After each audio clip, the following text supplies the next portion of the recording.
Hey, what's going on, guys? G1X here, and today I thought we'd take a quick look at NECA's 1985 Godzilla. Now, this is something I was on the fence about, and I passed it up many times, but a friend on Twitter told me that I should buy it because it's really good, and since there are three different versions that NECA has put out, there's this one, another version, which I can't really remember which one it is, and then there is the new style version, and I decided to go with the 1985 because that's what I remember from my childhood. You'll probably pick up whichever one you think looks better, or whichever one's from your childhood, but this is one that I decided to go with, and it is quite good. There is a ton of articulation in this guy. As far as paint apps, all this is, just pretty much the same, that dark green, but you do see some paint there on the toes, here on the claws. The mouth and teeth has quite a bit. You can see that there's a lot of texture there in the way that they did the tongue and the teeth, and kind of black around the edges and stuff. But really cool looking. And also the eyes. He's got some brown there in the eyes, and the white around the pupils. You can see some white here at the top, and I like the way that they did down here, with the white as well. So as far as articulation, I want to kind of show that off to you real quick.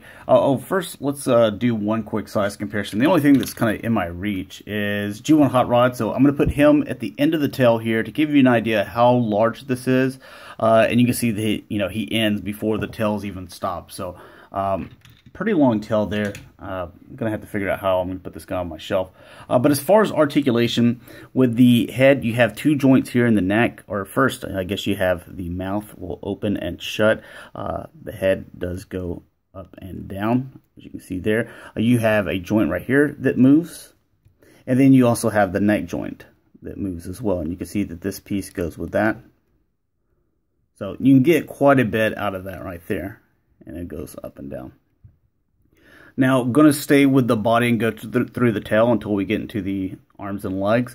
With the body, this section can turn quite a bit right there. As you can see, can go up and down a little bit for a little bit of ab crunch, but not a ton. This section right here, obviously it's on its independent section here, so the tail can move, this can move, so I guess technically this can move here. Now whenever you get to the tail, this is done in a really cool way. You can kind of see these sections. So you got 1, 2, this will be a section, 1, 2, that'll be a section, same thing, 1, 2, 1, 2, and then the tail.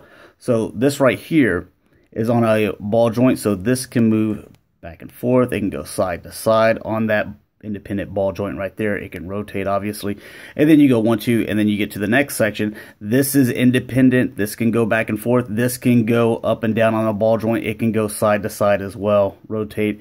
Again, 1, 2, go to the next one, independent, go back and forth. This can bend back and forth on its own independent ball joint, side to side. Same thing with the next one, independent ball joint on that. And then you get to the tail, which comes separate in the package, and you actually have to plug it on there. But you can see that same thing, it's on its own independent ball joint, can move all the way around, swivel. And the other thing with the tail is this is also done in a material that can bend and stay like that if you wanted it to. So as far as the tail goes, you could get the tail in some really nice poses if you wanted to. I don't have a huge imagination when it comes to posing. I just don't have the room for it. So he's pretty much going to be just like that. But if you're into like photography or want to do something cool with him, then you're definitely going to be able to pull it off and kind of have the tail going to the side, or maybe even hitting another dinosaur in the face, like Grimlock or something like that.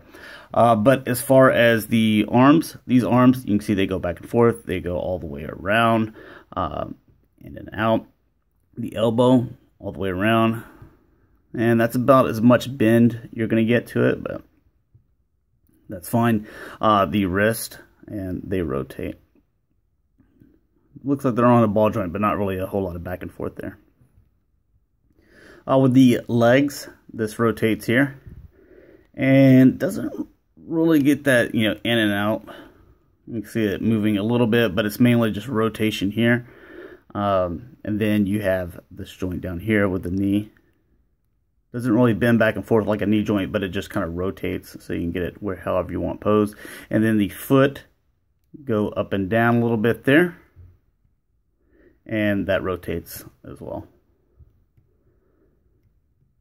So, yeah, there's kind of a little quick look at him. You can see, there's a lot of nice detail as far as, I don't want to do what is it? Scales, or I guess. But yeah, really cool. And you can see that there's different textures here with the stomach here. You can see that those are kind of like little circles, and this kind of looks a little bit more like hair. I'm not saying that it is hair, but